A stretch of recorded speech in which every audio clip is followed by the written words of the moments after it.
coming at any point? No, so this was the only misgiving. Well, obviously, no, not the only misgiving. The real misgiving was the one not selecting me. But the previous misgiving, the one that frustrated me a bit, was that I was sent out to do media early on in the week, and usually it's someone that's going to be playing, and so you're talking about it. And I was asked about selection in it, and I thought, listen, it's of course it's possible for everybody to get dropped, and I remember having been sent out, I thought, It's a good sign. yeah, great. Hopefully I'll be playing. And I did think that if I was playing, there's a good chance I'd be captain because Sam was going to be out. But then, I got the tap on the shoulder on the Wednesday. Having trained, I didn't go out on the beer with the boys on the Sunday night. They all went and had a big one. I went and had an ice cream because I knew that I wouldn't be able to recover properly at 33 or 34 years of age, having a big session on a Sunday and then playing on a Saturday. It just wouldn't happen. So I had an ice cream and said, walking by the bar, they were all wooing me in with full pints. I was like, no, I'm all right. Went and trained on the Tuesday, lifted, and then on Wednesday. Sorry, I'm not making this easy for you. No, you're not. And then Wednesday, I got a tap at the coffee machine 10 minutes before the meeting, and I saw Gats and Rob Howley. I thought, this isn't good. You don't need two people for good news. And asked to go into the team meeting room and delivered it pretty quickly. And I think you black out a bit when you hear the bad news. And I'd never been dropped before, so the reality is that's. Oh, thank you very much. I feel really good now. So. And it was your last cap for the Lions on your third test. Oh, yeah. Wow. What a bastard I am. So the thing is, I knew, I didn't actually know that Manu was on the bench, but I'm not a good bench player anyway. Manu can play on the wing, so it wasn't a jolt when I heard his name, but I thought, oh, that's extra painful that someone else has been brought in to sit on the bench. So that, and in saying that,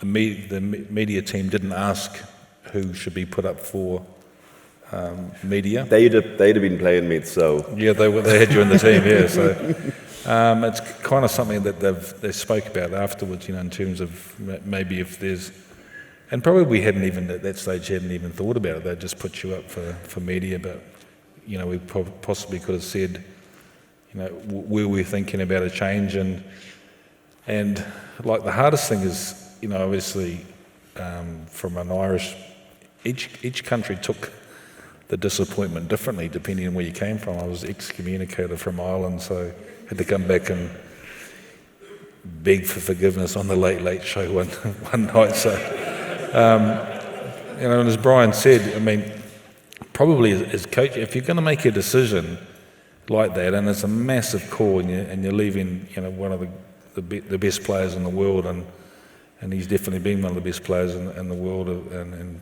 obviously a legend in Irish rugby and a great Lion as well. And if you're going to, the easiest one, the softest thing was, okay, you dropped Brian O'Driscoll and you could have put Brian on the bench, and that kind of would have been appeased everyone. But when you're making calls and you've made a tough call, and as Brian just said, looked at it and went, actually, is Manu a better bench player?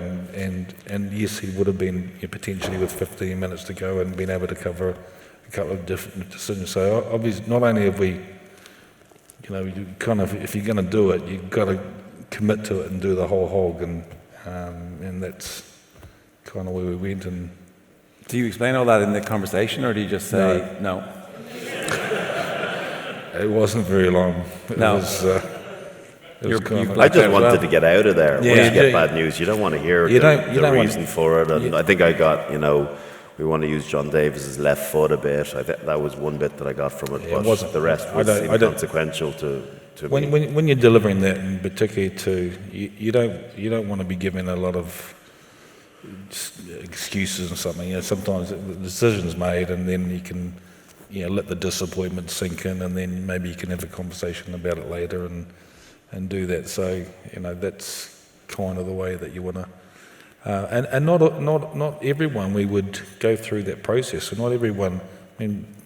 Brian deserved to be told, because he didn't want to hear that the announcement in front of everyone without, having some at least preparation for it. Because, but other times with certain players and less experienced players, you wouldn't go through you wouldn't be saying, look, we haven't selected you this week, and these are the reasons why, because they need to go through that process. But there are certain players that, definitely need and have earned the respect to be told beforehand, so they can have some sort of preparation for it.